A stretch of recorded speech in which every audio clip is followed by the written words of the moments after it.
When you hear the word quantum, what do you think of? A sci-fi movie? Maybe a physics class you avoided? Something about it feels incomprehensible. But even Albert Einstein, who helped discover it, found it hard to believe.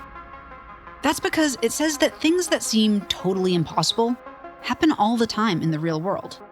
Like two objects seemingly connected to one another, even when they're light years apart. But quantum mechanics is real. In fact, it's all around us and at work inside modern conveniences like cell phones. So, if we're already successfully using the quantum realm, what was Einstein missing? From GBH in Boston, this is Nova Remix. I'm Caitlin Sachs. Quantum mechanics can feel futuristic, but it was debated all the way back in October of 1927 in Brussels at the 5th Solvay Conference. Dr. David Kaiser, physicist and science historian, takes us back. This amazing week-long series of discussions on really what the world is made of, on the nature of matter, and the new quantum theory. It's a collection of some of the most brilliant people in the world. We see Albert Einstein and the great Marie Curie and Max Planck, the dapper Erwin Schrödinger, and these sort of brash 20-year-olds or mid-20s, Werner Heisenberg and Wolfgang Pauli. These scientists were the pioneers of quantum mechanics, and this was one of the greatest meetings of minds in history. More than half would eventually win Nobel Prizes. Their work was showing that the fundamental building blocks of matter, like the nucleus of an atom and its orbiting electrons, were not solid little spheres. They were fuzzy and undefined. So this group here, these were the folks who had just been plumbing deeper and deeper and deeper to find what they hoped would be a bedrock of what the world is made of. And to their surprise, they found things less and less solid as they dug in. This world was not tiny little bricks that got smaller and smaller. At some point, the bricks gave way to this mush. And what looked like solidity, solidness, in fact, became very confusing and kind of a whole new way of thinking about nature. Remember, matter is made up of atoms, and atoms themselves are made up of even smaller particles like electrons, protons, and neutrons. For the first time, scientists were able to probe a world that was, until then, quite invisible to us. Looking at the world at the scale of atoms, 1 million times smaller than the width of a human hair. That's Dr. Shohini Ghosh, quantum physicist and computer scientist. To be clear, scientists weren't looking at atoms through some special microscope.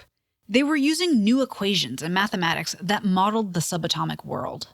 These objects, like electrons and atoms, when we describe mathematically their behavior, the only thing we can describe is the probability of being at one place or another. At the scale of subatomic particles, the best we can do is make educated guesses about even basic things like where something is or how fast it's moving.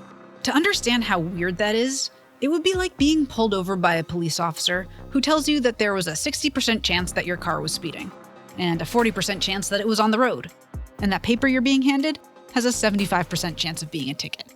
Basically, it feels like nothing is certain. In our macro world, we expect physical objects to behave better than that. But these scientists were describing a world where, at the smallest scale, physical reality was just surprisingly uncertain. That uncertainty is at the heart of quantum mechanics. The theory says that a particle, like an electron, isn't even physically real until it's measured by an instrument that can detect it. Before it's detected, instead of being a solid particle, an electron is just a fuzzy wave. A wave of probability that doesn't resolve into a particle until it's observed or interacts with something else. Here's how theoretical physicists Dr. Sean Carroll and Dr. Robert Dijkgraaf put it. It's like a wave of all those different possibilities. It's not that the electron is in one place or the other, we just don't know. It's that the electron really is a combination of every possible place it could be until we look at it. Laws of nature were no longer definite statements about what's going to happen next. They were just statements about probabilities. And Einstein felt, well, that's defeat. You're giving up on the heart of what physics has been, namely to give a complete description of reality.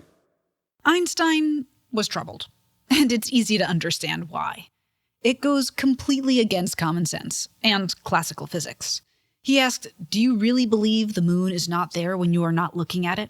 Outside of the formal setting of the conference, he challenged the most vocal supporter of these ideas, the great physicist Niels Bohr. Einstein would show up to breakfast at the hotel, and Niels Bohr would be there, and Einstein would present his latest challenge. Niels Bohr would sort of mumble and wonder and confer with his younger colleagues. They'd head off to the formal meeting at the Institute, and somehow every night by supper time, Bohr would have an answer. One of the observers said that Einstein was like a jack-in-the-box. Every day he'd pop up with a new challenge, and Bohr would flip this way and that, and then by supper have crushed that one, and it would start all over again. Even though Einstein had issues with what quantum mechanics implied for our universe, he hadn't found flaws in the equations themselves. Bohr and his colleagues left the Solvay meeting feeling more confident than ever in their ideas. But Einstein didn't give up trying to show that the new quantum view of nature was incomplete. At the Institute for Advanced Study in Princeton, New Jersey, he recruited physicists Boris Podolsky and Nathan Rosen to write a paper with him. With some additional research, their paper, known today by their initials EPR, argued that the equations of quantum mechanics predicted a strange type of connection between particles. If the particles were linked in this way, then observing one would cause the other to snap out of its fuzzy state. It would be like having two particles each hidden under a cup. Looking at one would mysteriously cause the other to instantly reveal itself with matching properties. Seems impossible, right? Einstein thought so too. He figured any theory that predicted this behavior, which defied common sense, must be wrong, or at least half-baked. And yet, that 1935 EPR paper that described this weird relationship between particles, known as entanglement, has become Einstein's most cited work of all. It has captivated generations of physicists, including Dr. Anton Zeilinger. Suppose I had a pair of quantum dice. I put these two quantum dice in my little cup, throw them. I look at them, they show the same number, 6. I put them again in the cup, throw them again. Now they both show 3. I put them in again, throw again. Now they both show 1. Point now being, what I see here is, I see two random processes, namely each die showing some number, but these two random processes do the same. That's really mind-boggling. For Einstein, entanglement conflicted with the most basic concept we use to describe reality: space. How could one particle influence another without sending some kind of physical signal? According to his theory of special relativity, with its famous equation E = mc squared, nothing can move through space faster than the speed of light. And that includes information. So if two particles can instantly communicate and influence each other, quantum mechanics renders time and space meaningless. Then it blows a huge hole in our understanding of the universe.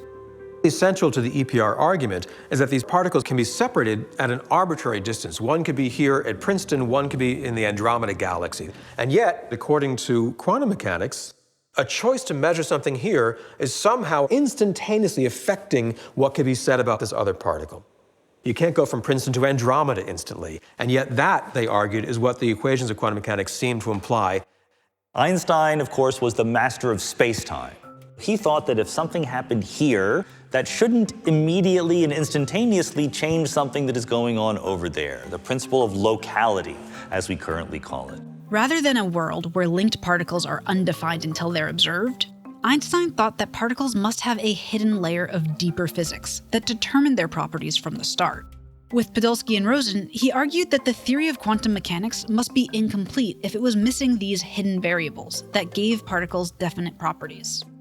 Einstein dismissed entanglement as spooky action at a distance, a ridiculous feature revealing the shortcomings of quantum theory at the time. Of course, no one could think of an actual experiment to test whether Einstein or Bohr was correct. But quantum mechanics proved useful in the real world. Physicists and engineers steamed ahead, using it to develop transistors, the first lasers, the atomic bomb. With so much innovation, it seemed Einstein's questions could wait.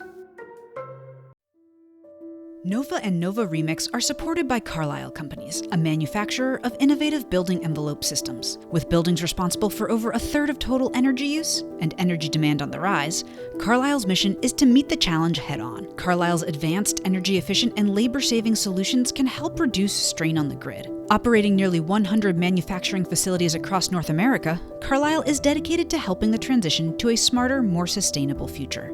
Learn more at carlyle.com. Nova and Nova Remix are sponsored by Viking Cruises. Ocean voyages, expeditions, river journeys, Viking is dedicated to bringing travelers closer to the destination, offering a small ship experience and a shore excursion in every port. Learn more at viking.com.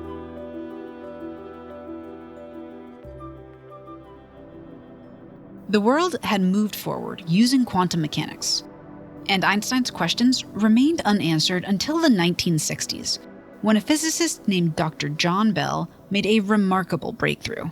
Quantum mechanics has been fantastically successful, so it is a very intriguing situation that at the foundation of all that impressive success, there are these great doubts.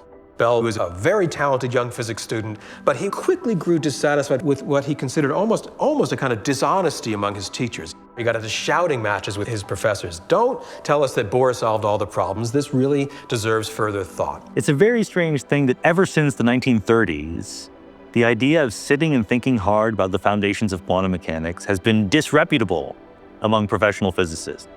When people tried to do that, they were kicked out of physics departments. And so for someone like Bell, he needed to have a day job doing ordinary particle physics. But at night, hidden away, he could do work on the foundations of quantum mechanics. Bell continued to explore the debate between Einstein and Bohr. And in 1964, he published an astonishing paper arguing that Bohr's and Einstein's ideas made different predictions. Predictions that could be experimentally tested and reveal whether the particles were entangled or not. In other words, it's possible to experimentally answer the question, do we live in Bohr's world or Einstein's? We now know with hindsight this was one of the most significant articles in the history of physics, not just the history of 20th century physics, in the history of the field as a whole. But Bell's article appears in this, sort of out-of-the-way journal. In fact, the journal itself folds a few years later, literally collects dust on the shelf. A few years later, completely by chance, an experimental physicist stumbled upon Bell's article. His name was Dr. John Clauser. I thought this is one of the most amazing papers I had ever read in my whole life. And I kept wondering, well, gee, this is wonderful, but where's the experimental evidence? With the help of a few fellow physicists, Clauser created a very clever experiment to test Bell's theorem. He had a talent for tinkering in the lab and building the parts he needed. Piece by piece, they constructed the world's first Bell test experiment. It was genius, but it does require some explanation. They focused a laser onto calcium atoms, which caused them to emit pairs of photons. If quantum theory equations were right, these photons should be entangled. The photons traveled in opposite directions, passing through detectors fitted with filters, which measured their angle of polarization. If Einstein was right and entanglement wasn't real, then the results on each side would not match any more often than predicted by the laws of classical physics. But after hundreds of thousands of measurements, a statistically significant correlation appeared in the data. Strong evidence that the photons were in fact entangled. We saw the stronger correlation characteristic of quantum mechanics. We measured it, and that's what we got. As Bohr predicted, the experiment implied that the spooky connection of quantum entanglement did exist. Could it be that Einstein was really wrong about how the world actually worked? Skeptical physicists, including Clauser himself, pointed out possible loopholes in the experiment. But it's important to remember that this is normal for science. A pioneering physicist like Clauser comes along with an amazing discovery, and the rest of the scientific community investigates, tries to find flaws in the work, kick the tires, see if it holds. For instance, the filters that measured the photons in Clauser's experiment. Could something have influenced them and created a false correlation in the data? This is how scientists think. Is there any common cause deep in the past, before you even turn on your device, that could have nudged the questions to be asked and the types of particles to be emitted? Maybe some strange particle, maybe some force that had not been taken into account, so that what looks like entanglement might indeed be an accident, an illusion. Maybe the world still acts like Einstein thought. One way to address this scrutiny would be to randomize the filters that measured the photons in Clauser's experiment. Think about it. If the data found a significant correlation between the photons, even when the filters were randomized, that would further prove that the photons were entangled. To do that, you could randomize the filters many different ways. You would just need to be sure that whatever guided that randomization was truly independent. But what could that be?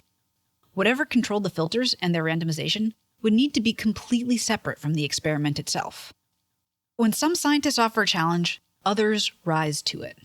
In 2018, a team led by Zeilinger, Kaiser, and Dr. Dominique Rausch performed the ultimate Bell test at 2 high-altitude observatories in the Canary Islands. Rather than being contained in one room, or even a single building where mysterious forces could influence the results, the detectors were separated from the photon source by 1/3 of a mile. But more importantly, the random filters that are so critical to the experiment were set by information coming from opposite sides of the universe. That's right. That's why they were at an observatory. Telescopes were pointed at 2 different quasars, billions of light years apart. Quasars are bright light sources in the night sky, powered by supermassive black holes. But that isn't really important. What matters is that the random variations in the light coming from one quasar would determine the setting of one filter on one side of the experiment. And random fluctuations in light from the other quasar would set the other filter on the other side of the island. This means that for the measurements to be rigged, it would have required collusion between 2 quasars on opposite sides of the sky billions of light years in the past, when light from each quasar began its long journey toward Earth. And so the entire universe became this experiment's laboratory. 2 months later, the team analyzed the experimental data. The experiment we did is just fantastic. The big cosmos comes down to control a small quantum experiment. That in itself is beautiful. The results showed that the photons emitted by atoms were entangled. And since the quasars were separated from each other by extreme distances, the odds that they could have been working together in some way are effectively 0. Any lingering doubts about quantum mechanics and entanglement had all but evaporated. You know, honestly, I still get chills when I realize what our team was able to do in this intellectual journey that stretches back to the early years of the 20th century. There's hardly any room left for a kind of alternative Einstein-like explanation. We haven't ruled it out, but we've shoved it into such a tiny corner of the cosmos as to make it even more implausible for anything other than entanglement to explain our results. Accepting that entanglement is part of the natural world around us has profound implications. It means we must accept that an action performed in one place can have an instant effect anywhere in the universe, as if there's no space between them at all. Science is stepping outside of all of our boundaries of common sense. It's almost like being in Alice in Wonderland, right, where everything is possible. With quantum entanglement on firm experimental footing, what does that mean for our technology? Engineers and innovators had been using quantum mechanics before the first Bell test. But, as Ghosh explains, much bigger things may lie ahead. In our everyday computers, the fundamental unit of computing is a bit, a binary digit, 0 or 1. And inside the computer, there's all these transistors which are turning on and off currents. On is 1, off is 0. And these combinations lead to universal computing. With a quantum computer, you start with a fundamental unit that's not a bit, but a quantum bit, which is not really a 0 or a 1, but it can be fluid. A qubit, as it's known, can be a 0 or 1, or a combination of both. A particle or tiny quantum system can be made into a qubit. And today, it's not just pairs of particles that can be entangled. Groups of qubits can be linked with entanglement to create a quantum computer. The more qubits, the greater the processing power. Let's take an example. Imagine a salesman has to travel to 30 cities and wants to find the shortest route to hit them all. Sounds easy, but even with just 30 cities, there are so many possible routes that it would take an ordinary computer, even a powerful one, hundreds of years to try each one and find the shortest route. But with a handful of entangled qubits, a quantum computer could resolve the optimal path in a fraction of the time. Quantum entanglement was first seen as an unwelcome but unavoidable consequence of quantum mechanics. Now, after nearly a century of disputes and discoveries, it is finally at the heart of modern physics and a world of exciting new technologies. Truly understanding quantum mechanics will only happen when we put ourselves on the entanglement side, when we stop privileging the world that we see and start thinking about the world as it actually is. The basic motivation is just to learn how nature works. What's really going on? Einstein said it very nicely. He's not interested in this detailed question or that detailed question. He just wanted to know what were God's thoughts when he created the world. Oh, and by the way, in 2022, not long after NOVA premiered Einstein's quantum riddle, Zeilinger, Clauser, and Dr. Alain Aspect were awarded the Nobel Prize in Physics for experiments with entangled photons and pioneering quantum information science. This has been an episode of NOVA Remix. Subscribe for more episodes and drop us a comment with your thoughts or questions wherever you get your podcasts. And if you want to go further into the quantum world, check out the documentary Einstein's Quantum Riddle on NOVA's website, YouTube channel, and the PBS app. NOVA Remix is a series from GBH and NOVA, and it's distributed by PRX. Executive producers are Julia Court and Chris Schmidt, and Senior Director of Digital Media is Nadia Petchek-Rawls. Devin Maverick Robbins is Managing Producer of Podcasts for GBH. This episode was produced by Chris Neighbors with sound design by David Porter. I'm Caitlin Sachs.